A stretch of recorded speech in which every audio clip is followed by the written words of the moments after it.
destitute. The only foreign object in the whole area was a bouquet of flowers that lay wilting in the mud. Noah guessed Shania Carpenter, Cody's old girlfriend, had placed them there.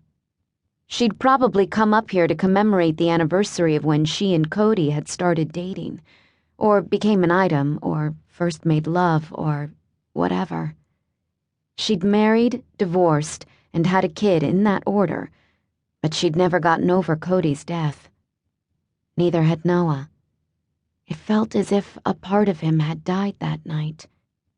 And now someone else's life could end the same way. Certain that this entrance wasn't the answer to his problem, he returned to the shaft. He never would have noticed this other opening if not for that cry for help. The boards that had been pried loose were so covered by moss, they blended in with the rest of the scenery. "I'm not going to be able to reach you," he called down. "Is there some other way out? A tunnel that might not be sealed off?" Considering what had happened to his brother, was it safe for her to move? "No, I've tried everything." The hysteria in those words concerned him. "Okay, listen. I know you're frightened, but try to stay calm. How badly are you hurt?" "I'm not sure." It sounded as though she couldn't suck in enough air to speak normally, but he couldn't tell if that came from fright, exhaustion, or injury. "Help me, please." He wanted to help, he just didn't know how. The shaft was too deep to reach her without rope, but if he hurried off to notify rescue personnel, he wasn't sure she'd be alive when he got back. Trying to bring others would take too much time. There was no place for a helicopter to land, and it wouldn't be easy to get an ambulance in here. A jeep or truck could make it, but even that would be a challenge in the dark. Flooding several years ago had washed away parts of the old road. But if he stayed, he'd soon lose all daylight, and he had no flashlight. Even if he managed to get the woman out, how would he transport her in the pitch black? "Can you walk?" he called. There was a slight delay. "How far?"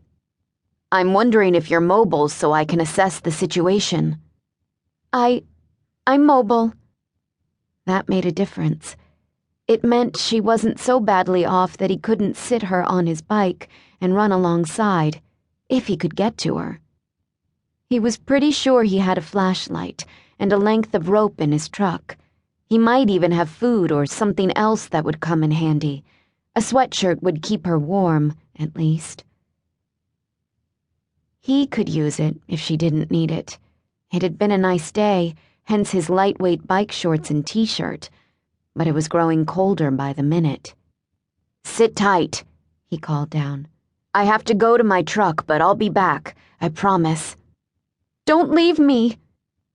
Panic fueled those words. "I'll be back," he repeated. Tension tied his stomach into knots as he ignored her protests and clipped his feet into the pedals of his bike. The uneven ground and rocks and roots that offered the challenges he so enjoyed suddenly became unwelcome obstacles, jarring him despite the expensive shock absorbers on his bike. He was moving faster than ever before, especially through this stretch, where the riding was so technical but he had no choice. If he didn't...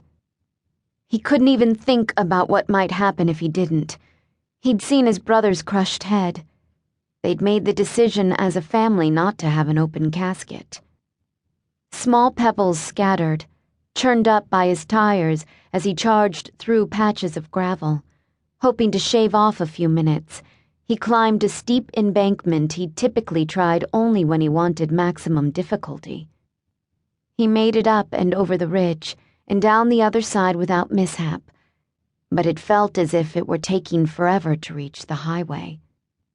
By the time the trail leveled out, his lungs burned and his quads shook, but he knew that had more to do with fear than physical exertion. He owned Crank It Up, a bike shop in Whiskey Creek, and raced mountain bikes professionally. Thanks to endless hours of training,